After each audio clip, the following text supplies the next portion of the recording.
Brisa, the city-bred SUV.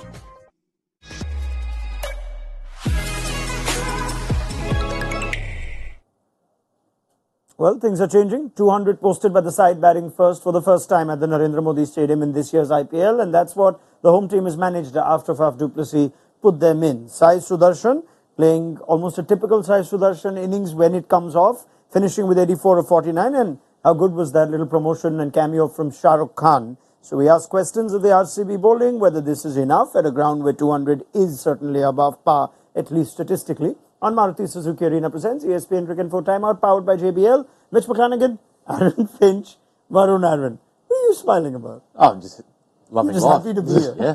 You're just a happy man. Are you? A lot of the time, I'm very grumpy, but this environment makes me happy. That's what environment makes you unhappy?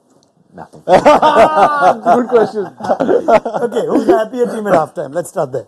Gujarat Titans, I think, absolutely. We saw there was enough spin there. I think there's enough to suggest that the spinners for GT will bowl well through the middle. Yep. Shahrukh Khan, that was a brilliant promotion, like you said, and to go up there and get 50 odd was really important at that time, I reckon.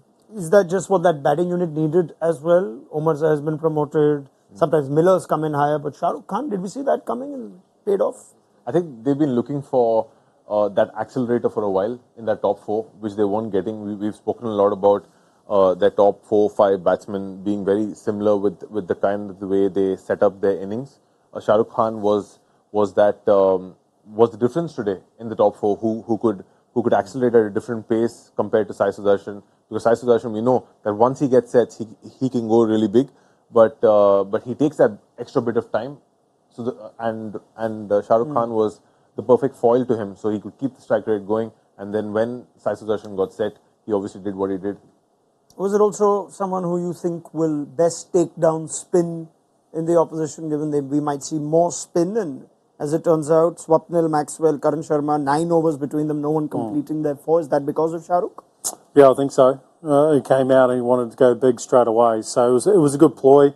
I know they've tried to use Omazai as that in the previous few games and hasn't really come off. But, you know, when you pay big money for someone who's got such big raps as a hitter in the middle, it's nice to see them get an opportunity to show exactly that. And you're exactly right, Varun. Sai Sudharsan needed that time off as time to generate a strike rate in the middle and go at his pace. And as soon as Shahrukh got out, you saw Sai Sudharsan really kick into gear towards the back end there, up to strike rate considerably. And just as well, David Miller struggled towards the end there. He got the last one out of the middle, but it looked like what you talked about with it slowing up a little bit for the spinners just a touch. That it wasn't easy to strike from ball one. So Sai Sudharsan's innings was critical to them getting to that score. Yes, this is why we need to almost view T20 cricket very differently, this ground, especially day game.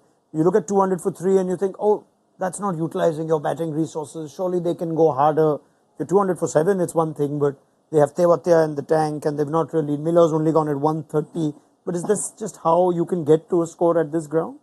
I think the highest score till now was 199. Yes. This is one run more than that. That also shows the kind of strategy they're playing around their 3 spinners. Because if you're playing 3 spinners as a home team, you're not gonna give a wicket which is an absolute belting fast track. You're gonna want your spinners to come into play, especially when you have 12 overs of them. So I think it's a really good score on this wicket. Maybe 5-10 runs short because their openers were a bit slow today. So if they had accelerated a little more at the top and got maybe a few runs, extra runs in the power play. The power play, I think, was one of the slowest power plays of this IPL, I would say. Yep.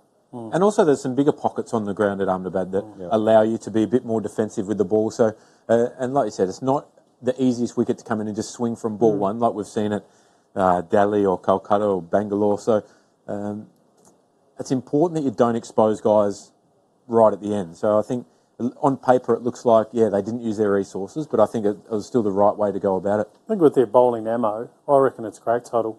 Yeah. You know, 3 quality spinners. Yeah. Then you've got Mohd Sharma, who's going to feel much more at home in Gujarat instead of bowling at Delhi. He's going to be a different bowler at the death in these conditions. Yeah, that 199 you speak of was against Punjab Kings, and the Kings did chase it on the last ball. That was a night game, though. As we come back to the start of the innings, though, it's not just been Shubman Gill's season. has it? Well, he's still getting some runs, but it's just not what we expect. Like last year was just, wow, 800 plus, strike rate of 160, 170. And that's also because the Ahmedabad wicket, Shubman likes the ball coming on for him to play shots. When the wickets are a bit slower, he has to generate even more power on his shots, and he has to actually force a shot, which doesn't. He's obviously a great player. He can bat on any track, but these kind of wickets don't exactly suit his game. So if you see the wickets they played on in the first 2 years, they were a lot quicker than this because they had Shami, they had Hardik, so they could afford. So I think we're deliberately seeing almost. It's no coincidence that we're seeing a slower Ahmedabad surface this year. It is no coincidence. Okay. Because you lost Shami. Shami got you, I think, 24, 25 wickets last year.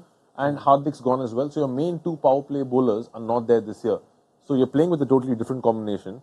You're revolving your bowling attack more around your spinners. So obviously you're going to play on a slower track. Yeah, but first time also captaining the side, opening the innings, being the main batsman in an order that hasn't been performing. Yeah, that's got to weigh on his mind. Finchy, I don't know if you've ever been in that position. What about the timing of the World Cup and the selection? Oh, it'd have to have something to do with it. But, there's a lot of weight on his shoulders and, if he doesn't score runs, there's a lot of external pressure on the man. But yeah, sometimes you try too hard. Yeah, and that's what it looks like. Yeah, and I've been there. I think all batters would have been there at some point. You've got something coming up, and the carrot is the T20 World Cup. And there's a lot of talk about Jaiswal. Will Virat open the batting? Who will partner Rohit at the top? Shubman Gill seems to be out of favour a little bit.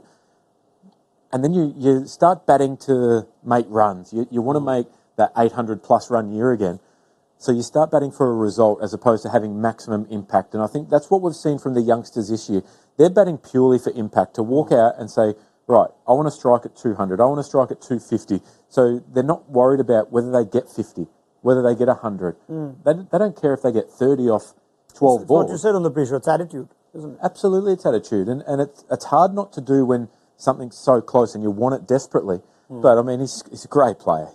I think that he could bat in any gear that he wanted. I think that there's just some times when he looks to take it a little bit deeper than what he would have in the past, where he's just freewheeling it and going out and smacking it. Yes, timing is also something, right? I mean, if this was this time last year with the different makeup of the squads and Titans having that season, let's say the World Cup was to follow then, there's no keeping Shubman Gill out. No.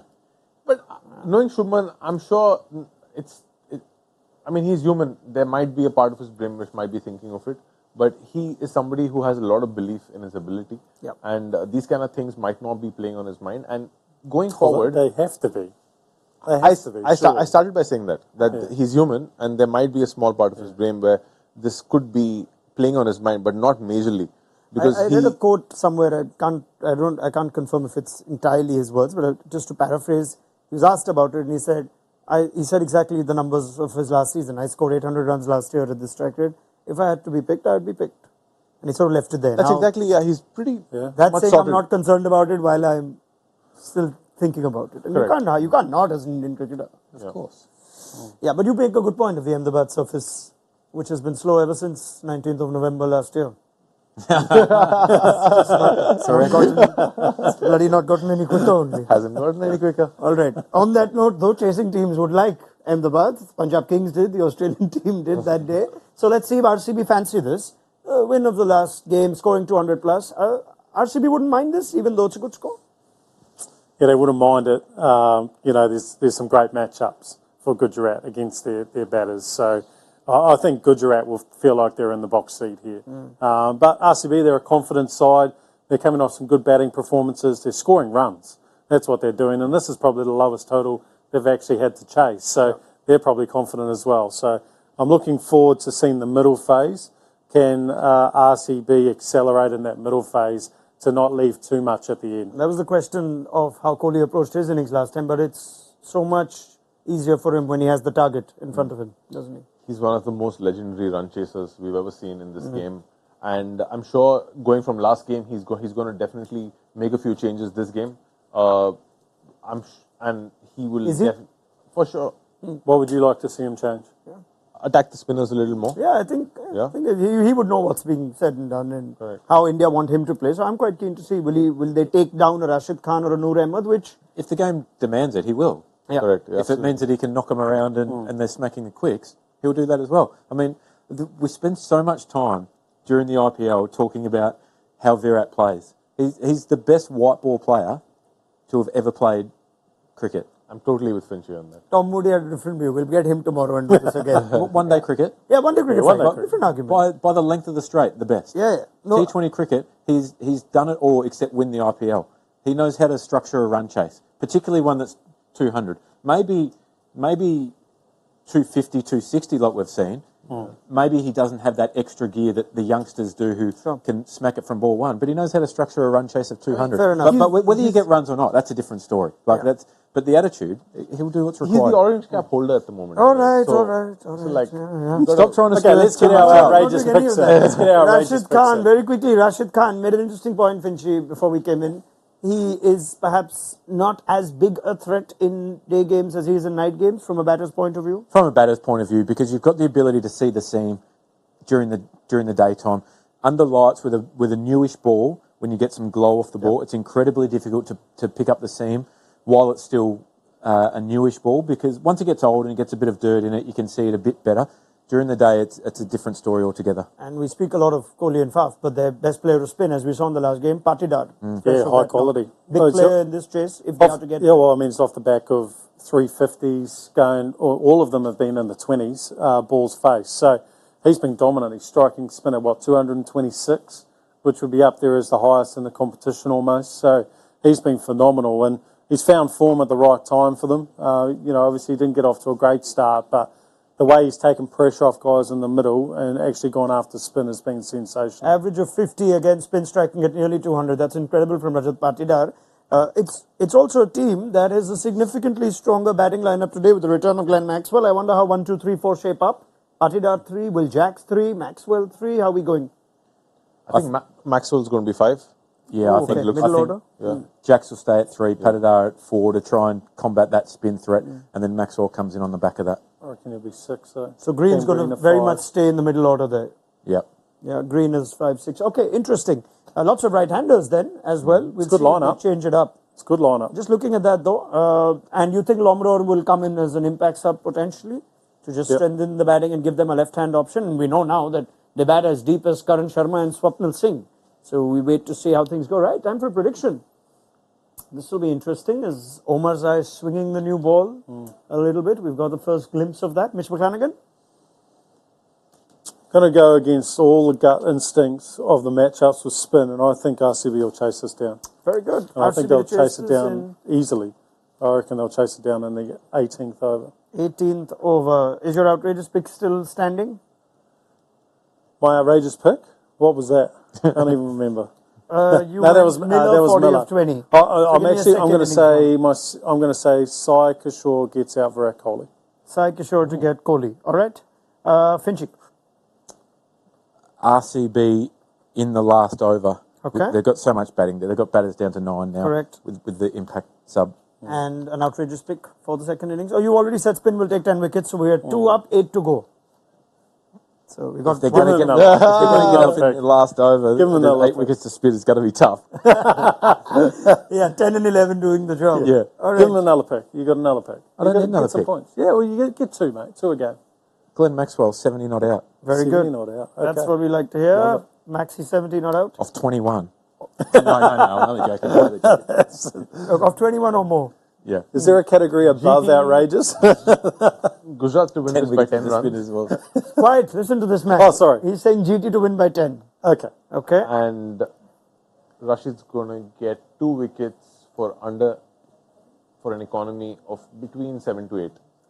Is that outrageous? 2 wickets. That's his career. 7. Say, pick 1. Pick 7. Pick 7. Pick 7. 2 for 20. You could be braver. Come on. 2 for 35. No, bro. No chance. 2 for 28. You know, there's that stat, no? If Rashid 2 for completes 35. 35 or more and Team loses. Rashid's getting 3 wickets. How about that? Has he got 3 wickets till now? I will tell you in a second, Rashid Khan has not got 3 this season yet. Today's his day. I will accept 3 wickets as an outrageous pick, therefore on form. Got it. Okay. Thank you very much, Varun. very much. Don't let them bully 2 you. for Mitch 35. is such a whiner. 2 for 35. Quiet. Finch, you see what I'm dealing with? Some go running to the headmaster like that. Yeah. All right, we'll leave it there. Thank you, Varun Aaron Thank you. Finch and Mitch McClenaghan. Thoughts from the panel as we build up to CSK SRH, about 7 o'clock around the toss of that game, and we'll see where this game stands then as well. Join us then on Maruti Suzuki Arena presents ESPN Cricket for Timeout, powered by JBL. Do download the mobile app if you haven't already. Faster scores and so much more on the ESPN Cricket for mobile app. We will see you very soon.